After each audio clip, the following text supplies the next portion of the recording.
दोस्तों, मैं एडवोकेट पीके मस्त आप लोग का स्वागत करता हूं भीम आर्मी पाठशाला डीबीजी पर।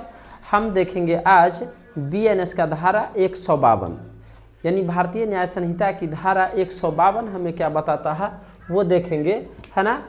ये 152 यह कहता है कि भारत की संप्रभुता यानी सोवरेनिटी, है ना, एकता यानी यूनिटी और अखंडता यानी इंटेग्रिटी को खतरे में यदि कोई डालता है तो उस पर कौन सा धारा लगेगा, तो कहिएगा सर 152 भारतीय न्याय संहिता की धारा 152 लगेगा। इसमें शामिल कृत कौन कौन है, इसमें कौन कौन ऐसा काम लोग करेगा तो इस धारा का अपराधी बनेगा। तो वो पहला है कि भारत से अलग होने के लिए लोगों को प्रेरित करना या राज्य को प्रेरित करना, है ना, सेसेशन होता है। जैसे देखिए, मैं जो भी एग्जाम्पल दूंगा ये समझाने के उद्देश्य से दूंगा, मेरा यह कोई पर्पस मकसद नहीं है कि किसी को मैं ये कह रहा हूँ, ठीक है। तो जैसे बिहार में कुछ नहीं है, यानी बिहार को बहुत सारी समस्याओं का सामना करना पड़ रहा है। इसको लेकर के अगर कोई आकर के बोले कि तुम लोग अगर चाहते हो तो दूसरे देश में मिल जाओ, है ना, तो अगर ऐसी बात कोई कहेगा, है ना, तो वो क्या भारत से अलग होने की बात किसी राज्य को, किसी व्यक्ति को अगर ये सलाह दी जाती है तो वो अपराध होगा। किस धारा के अंतर्गत, तो कहिएगा 152 के अंतर्गत। दूसरा है कि सशस्त्र विद्रोह के लिए उस्काना या खुद प्रयास करना, उस्काना या खुद प्रयास करना क्या कहलाएगा सर, क्या कहलाएगा, तो यह एक अपराध होगा कि भारत की संप्रभुता को, अखंडता को, एकता को आप तोड़ने वाला काम कर रहे हैं।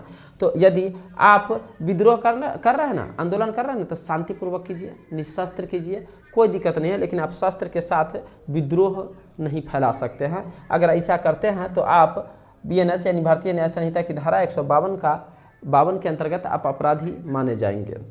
तीसरा है कि विध्वंसकारी गतिविधियों को बढ़ावा देना, यानी सबवर्सिव एक्टिविटीज अगर कोई इस तरीके से बढ़ावा देता है कि देखो तुम ले लो, ये फन्ना चीज़ ले लो, फन्ना बम ले लो, आप फन्ना जगह जा करके मार दो, तो इससे क्या होगा, विध्वंस हो जाएगा, विनाश होगा। कहीं मेला लगा हुआ, कहीं काफ़ी भीड़ भाड़ है, उसमें जा करके, है ना, होड़ मचा देना, वो क्या कहलाएगा, ये होगा विध्वंसकारी गतिविधि होगा। या तो बंदा खुद करेगा या तो किसी को बढ़ावा देगा, फिर भी 152 के अपराधी होंगे। अगला है कि अलगाववादी यानी अलग करने वाले विधि के सोच को प्रोत्साहित करना। अब किसी का मन है कि हम फन्ना देश से, स्टेट से, है ना, अलग हो जाए, तो अब उसको बढ़ावा देना कि हाँ ठीक है तो बोले छो, हो ना, जो हो जो। इस तरीके से सर आप नहीं कह सकते हैं। यदि कहिएगा ना तो आप अपराधी बन जाइएगा, आपको आजीवन कारावास हो सकता है ना, 7 साल की सज़ा हो सकती है, या 7 साल की सज़ा और जुर्माना दोनों हो सकता है। किसी को देश से, है ना, अलग होने की सलाह आप नहीं दे सकते हैं, प्रोत्साहन नहीं दे सकते हैं, बढ़ावा नहीं दे सकते हैं। इन सबों से क्या होता है, तब भारत की संप्रभुता, एकता और अखंडता खतरे में आती है।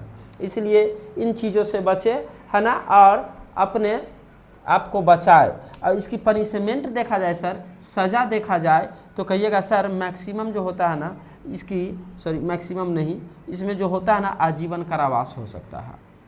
होल लाइफ रहो, चक्की पीसते रहो, है ना, पूरे जीवन कारावास में रहो, जेल में रहो, है ना। ऑप्शनल होता है, वैकल्पिक, यदि इनमें से कुछ बहुत बड़ा कांड नहीं किया है, कुछ है थोड़ा बहुत, तो उसमें क्या होगा, तो 7 वर्ष तक का सज़ा हो सकता है और प्लस में जुर्माना भी हो सकता है। याद रखिए, इन चीज़ों से आप लोग बचें और अपने आप को सुरक्षित रखें। हमारा देश बहुत प्यारा देश है ना, इसलिए इन सबों में नहीं पड़े और अपनी खुद कानून का जानकार बने और खुद को सुरक्षित रखें। जय हिंद। इसके साथ फिर हम मिलते हैं अगले धारा को लेकर के।